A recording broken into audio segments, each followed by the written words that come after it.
네, 안녕하세요. 컴퓨터 사초의 최우성 강사입니다. 자, 이제 숫자 관련 기본 함수를 설명을 좀 드려야 되겠습니다. 자, 배울 게 많았습니다. 지금까지 했던 함수들보다 오히려 수에서는 더 많을 거예요. 그죠? 자, 제가 왜 이제 숫자 관련이라고 뺀 이유는 이제 말 그대로 숫자를 순수하게 다루고 있기 때문에 숫자 함수라고 뺀 거예요. 그래서 인수에도 숫자를 대부분 사용해야 되고 그 결과도 이제 숫자를 사용하겠죠. 물론 순위함수도 숫자를 사용합니다만 순위에서 구해지는 부분과 일반적으로 구해지는 개념이 약간은 좀 다르다고 생각을 하시면 좋을 것 같습니다. 그래서 인티저, 모드, 라운드, 라운드업, 라운드다운, 트렁크 요 6개의 함수가 좀 어렵고요. 나머지는 좀 쉽습니다. 그래서 내친 김에 먼저 필기용 함수부터 말씀을 드리면 파워라는 것은 미수 지수가 나와서 거듭 제곱을 표시합니다. 그래서 파워 2,4 하게 되면 2의 4승.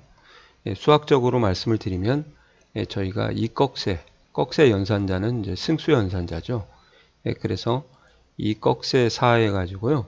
2의 4승 하면은 이제 16이 되는 거죠. 그냥 말 그대로 요거하고 똑같아요. 아시겠어요? 그 다음에 팩토리얼이라는 것은 저희가 이제 고등학교 때 확률과 그 통계인가요? 그 부분을 배울 때 가령 뭐 3명이 이제 차례대로 줄을 지어서 쓰려고 할 때 경우의 수를 구하는 경우가 대표적인 케이스라고 보시면 돼요. 그때 처음에는 이제 3명이니까 3명이 오고, 1명이 빠지니까 2명이 오고, 2명이 빠지니까 나머지 1명이 오고, 동시에 써야 되니까 곱을 사용한다. 그래서 이것을 수학적으로 이제 3팩토리얼이다. 그렇게 했죠. 그렇게 하는 것을 참고로 말합니다. 물론 제가 설명한 걸 이해하라는 게 아니고요. 계산하는 방법, 즉 3팩토리얼이면 어떻게 계산이 되는가만 챙겨 놓으시면 되는 거예요. 3 곱하기 2 곱하기 1이다. 4팩토리얼이면 4 곱하기 3 곱하기 2 곱하기 1이다. 아시겠어요? 그 다음에 프로덕트는 이제 곱함수라고 합니다. 곱. 그래서 2, 4, 3 이렇게 하면 2 꺽쇠 죄송합니다. 2 곱하기 4 곱하기 3 곱하기 해서요. 이걸 다 인수들을 곱하게 되는 거죠. 뭐부터 곱해도 교환 법칙이 성립하기 때문에 24가 되는 거죠. 그 다음에 원주율 파이라고 해서요. 원의 넓이가 파이 r 자승이지 않습니까? 그때 이 원주율 파이를 구하는 함수가 파이 가로 열고 가로 닫고입니다. 이렇게 해서 저희가 구한 함수들이 이제 여기에 필기에 사용된다 보시면 되고요. 이제 거꾸로 올라가도록 하겠습니다. 아시겠어요?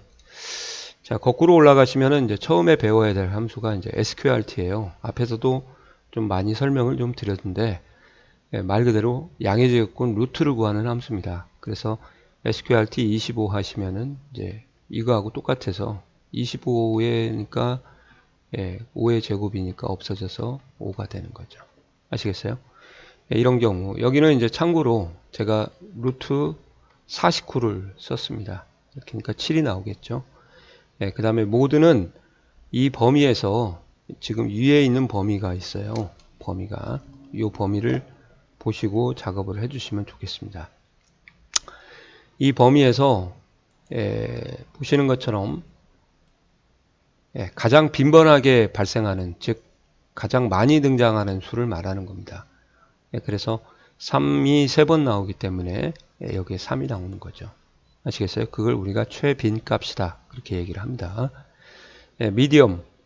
미디엄은 중앙값, 즉 중간값을 표시하는 겁니다. 차례대로 이걸 나열합니다. 나열을 해가지고요.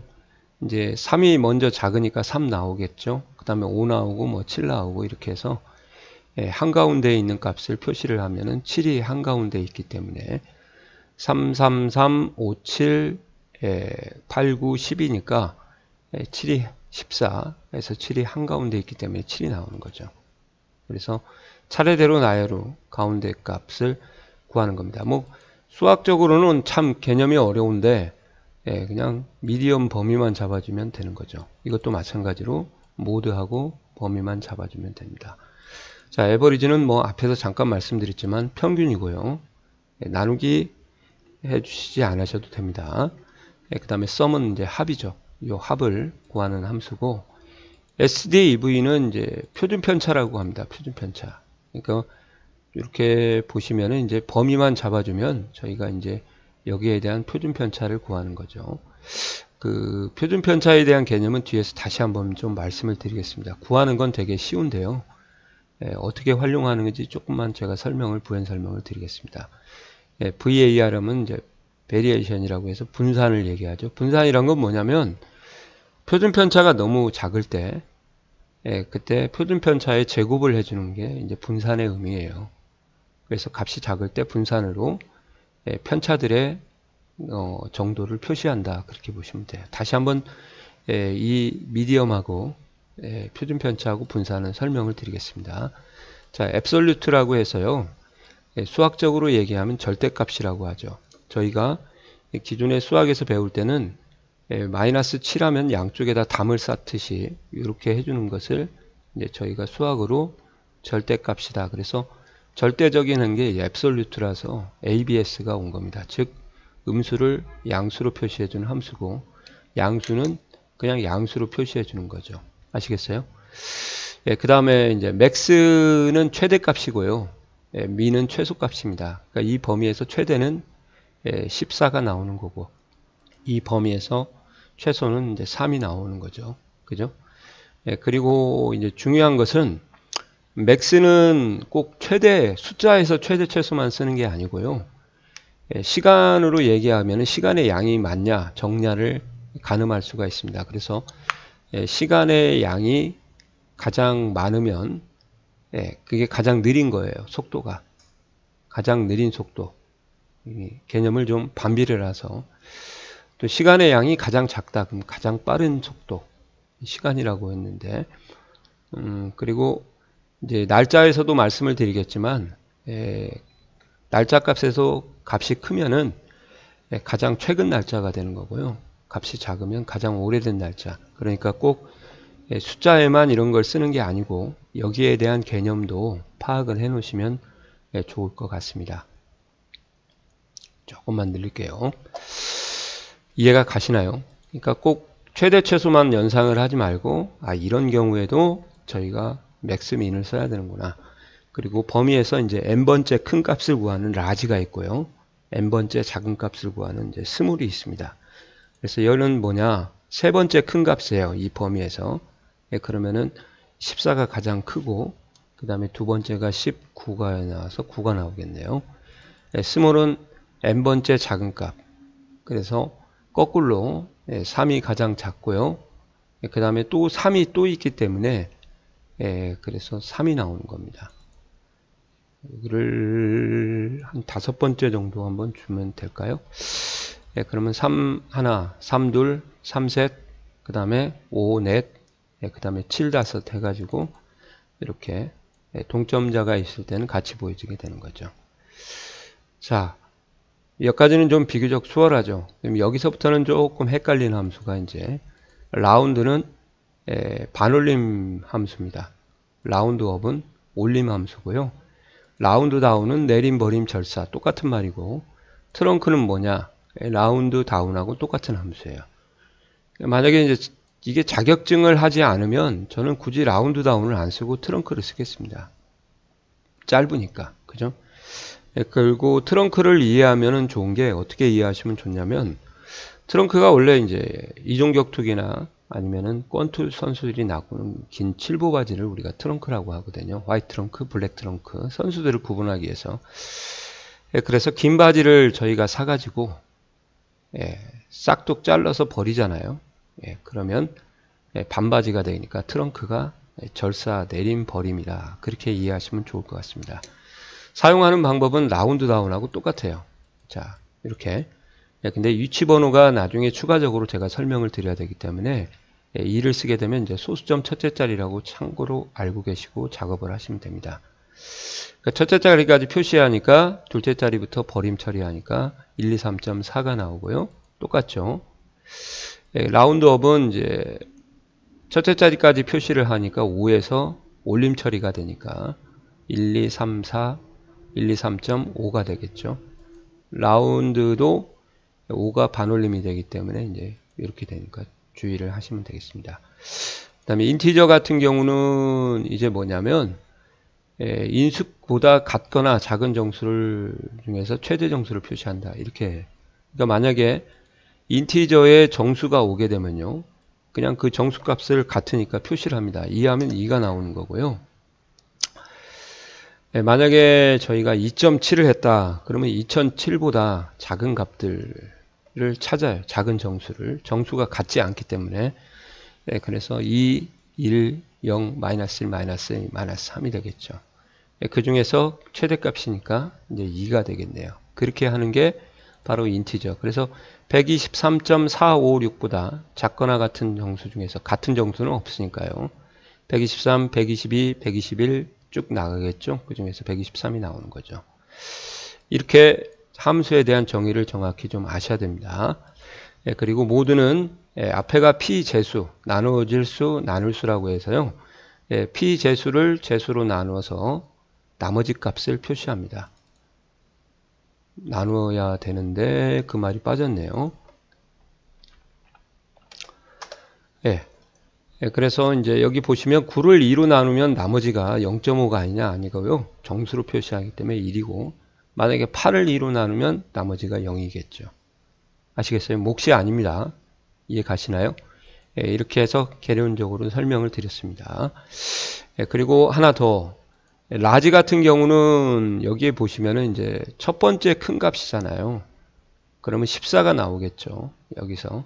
그럼 맥스도 최대값이니까 14가 나오겠죠. 그래서 이렇게 이 두 개가 이런 식으로 나올 수 있으니까 준비를 좀 해두시면 좋을 것 같습니다.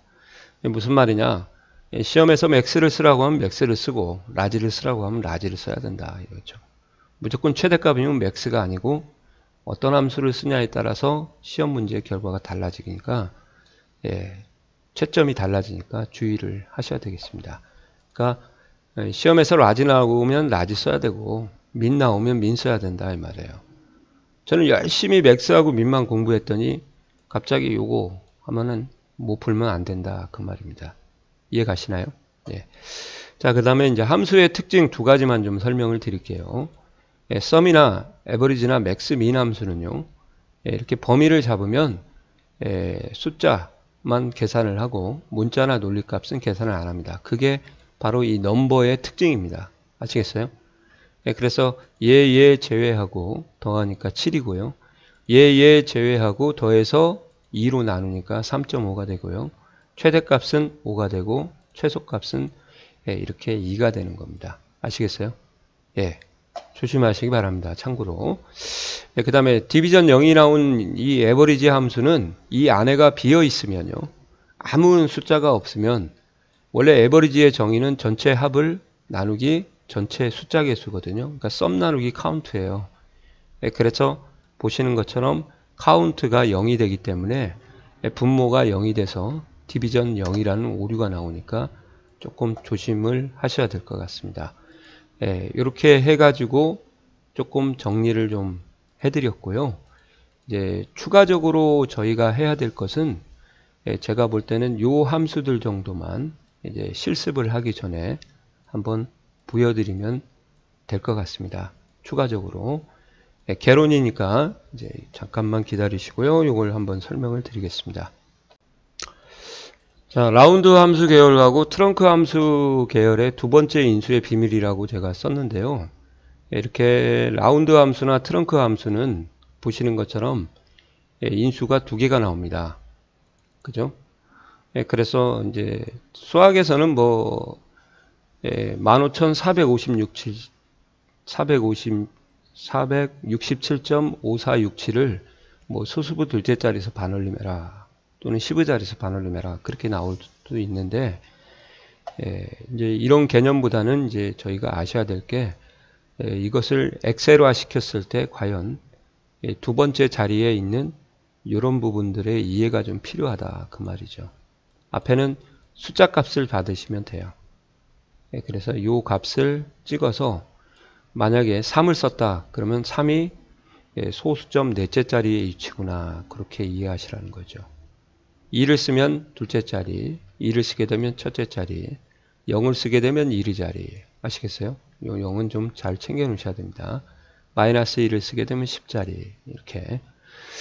아마 좀 외우시는데 복잡한 이유가 있을 거예요. 우리나라 같은 경우는 정수부가 일반적으로 양수인데 소수부가 양수네. 이제 그 서양적인 사고하고 동양적인 사고의 차이인 것 같습니다. 그래서 여기가 표시할 위치번호라고 합니다. 아시겠어요? 그러니까 만약에 내가 2를 썼다. 그러면 소수점 첫째 자리까지 표시를 하라. 그 말은 결국은 반올림 위치는 그 위치번호에다 플러스 1을 해서 둘째 자리에서 반올림을 해라. 그 말이 되는 거예요. 아시겠어요? 이해 가시나요? 예. 자, 만약에 3을 썼다 그러면 소수점 셋째 자리까지 표시하니까 넷째 자리에서 반올림이 이루어지겠죠. 이해 가시나요? 이렇게. 예, 여기가 조금 자릿수가 모자란 것 같습니다. 예, 이렇게 하면 제대로 나오죠? 예, 죄송합니다. 자, 이런 형태를 좀 준비를 하셔야 된다. 그 말이에요. 이런 형태를. 아시겠어요? 예. 그래서 이렇게 정수부의 위치나 소수부의 위치를 먼저 기억을 좀 해주시고, 그 다음에 의미는 반올림을 처리하든지, 올림을 처리하든지, 버림을 처리하든지, 그 자리까지는 표시를 해주는 거구나. 그래서 표시할 위치 번호고, 거꾸로 반올림 위치를 알고 싶으면 플러스 2를 해주면 되는 거예요. 특히 이제 0을 사용하게 되면 1의 자리까지 표시하라 그 말이니까 정수부만 표시하니까 소수점 첫째 자리에서 반올림이 이루어지는 거죠. 그래서 2, 5, 4, 6, 8이 되겠네요. 아시겠어요? 예, 그런 부분을 조금 준비를 해 두시면 좋을 것 같습니다. 아시겠어요? 그리고 이제 마이너스 2를 쓰게 되면 이제 100의 자리니까 100의 자리까지 표시를 해라 그러면 6에서 10의 자리에서 반올림이 이루어지니까 15, 5, 00 이렇게 되겠죠. 예, 이런 의미를 좀 알아두시고, 라운드 다운은 이제 버림 처리하는 거고, 트렁크가 있을 때는 둘째 자리가 0을 쓰는데 생략을 할 수도 있습니다. 결과가 똑같죠. 근데 왜 인수가 두 개인데 하나만 와요 하고 필기시험에 울지 말고, 실기는 생략하지 말고, 필기는 이렇게 나오면 0이 생략됐구나 계산을 하시면 되죠. 그 다음에 인티저 함수의 진실이라고 해서 앞에서 말씀드린 것처럼 인수값과 같은 정수 또는 작거나 작은 정수 중에서 최대값을 표시한다. 그래서 이제 음수일 때가 필기에서 좀 주의를 하셔야 될 게, 마이너스 4.9를 하게 되면 마이너스 5가 납니다. 그 이유는 마이너스 4.9가 마이너스 5보다 커요. 그래서 마이너스 4.9면은 마이너스 5, 마이너스 6, 마이너스 7이 쭉 나오니까 최대 정수가 마이너스 5겠죠. 음수일 때는 조심하셔야 돼요. 마이너스 3.7이었다 그러면 마이너스 4가 되는 거고, 마이너스 0.9였다 그러면은 마이너스 1이 되는 거죠. 아시겠어요? 예, 그래서 음수일 때는 조심하고, 양수일 때는 이제 좀 쉽습니다. 1.9 하면 1 나오고, 2.9 하면 2 나오고, 왜요? 2, 1, 0 이렇게 되니까. 그래서 이제 양수일 때는 이렇게 기가 막힌 게 나옵니다. 소수부를 절사를 하고 정수만 표시하는. 그러니까 결국은 라운드 이거하고 트렁크 이거하고 동일한 함수예요. 이 세 개의 값이 다 똑같습니다. 아시겠어요? 이렇게요. 다 똑같으니까 인티저는 인수가 하나이기 때문에 인티저를 쓰시는 게 최고로 짧을 수밖에 없죠. 수식이. 나머지는 인수가 두 개고. 이해 가시나요? 철자도 제일 빠르잖아요. 세 글자니까. 그 다음에 양수일 경우는 몫을 구하는 함수다. 그래서 소수부를 절사하는, 이렇게 응용까지 좀 하시면 좋을 것 같아요. 이게 무슨 말이냐면 6.5 하면은 6이 나오는 건 잘 아시잖아요. 그죠? 이걸 좀 표시를 해줄게요. 근데 이제 2분의 13 하면요, 6.5하고 똑같지 않습니까? 그래서 2분의 13 하면 이렇게 계산이 되겠죠. 여기다가 잠깐 보여드리면 13을 나누기 2, 13 나누기 2를 하게 되면 2, 6, 12, 나머지가 1이죠.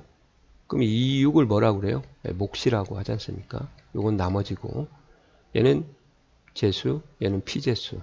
그래서 몫을 구하는 함수하고 일맥상통합니다. 물론 음수일 때는 약간 이상하게 적용이 되지만 양수일 때는 몫을 구하는 함수가 결국은 이런 역할을 하는 거죠. 양수인 경우 소수부를 절사하고 정수만 표시한다. 이 말이 바로 저희가 말씀드린 양수를 말하는 거예요. 몫을 구하는 거죠. 그 다음에 이제 모드는 어떤 수를 2로 나눠서 나머지가 1, 0, 1, 0 나오겠죠. 2로 나누면. 그때 이제 이런 것을 좀 아시면 돼요. 어떤 수를 저희가 2로 나누어서 나머지가 0이다. 그러면 그것들은 다 2의 배수예요. 아시겠어요? 이건 불문율이죠. 불문율. 이렇게 보시는 것처럼 18, 6, 4, 2. 또 어떤 수를 나눴더니 나머지가 다 1이더라. 그러면은 이제 홀수가 되는 거죠. 아시겠어요? 그래서 홀수와 짝수를 구하는 함수가 모드가 됩니다. 이렇게요. 그 다음 만약에 3으로 나눴을 때는 이제 홀수의 개념이 없고요. 자, 3으로 나눴을 때 나머지가 0이 되는 숫자를 한번 볼까요? 이렇게, 이렇게, 이렇게. 자, 보시는 것처럼 어떤 수를 3으로 나눠 갖고 나머지가 0이 되는 수를 찾아봤더니 피제수를 찾아봤더니 3, 6, 9, 12, 15 뭐죠? 3의 배수가 되는 거죠. 아시겠어요? 뭐 2로 나눠서 나머지가 0이면 2의 배수인 거하고 의미가 같은 거예요. 어렵게 생각하지 마시고 4로 나눠서 나머지가 0이다. 그러면 그게 4의 배수가 되는 거죠. 그래서 보시는 것처럼 홀수와 짝수를 판단할 수 있는 나머지를 정수로만 구해준다 그렇게 판단하시면 안 되고 홀수와 짝수를 판단하는 함수고 커만 1까지 가시려면 이제 배수를 판단하는 함수다 그렇게 아시면 되고요. 그리고 상식인데 n으로 나눴을 때 나머지는 항상 0부터 n-1까지 나오는 거니까 이것을 이제 저희들이 공부를 하실 때 염두에 두고 공부를 하셔야 됩니다. 자, 여기까지 개론을 마쳤고요. 이제 본격적으로 수식을 좀 제가 설명을 드리도록 하겠습니다. 샘플 수식이죠. 자, 수고하셨습니다.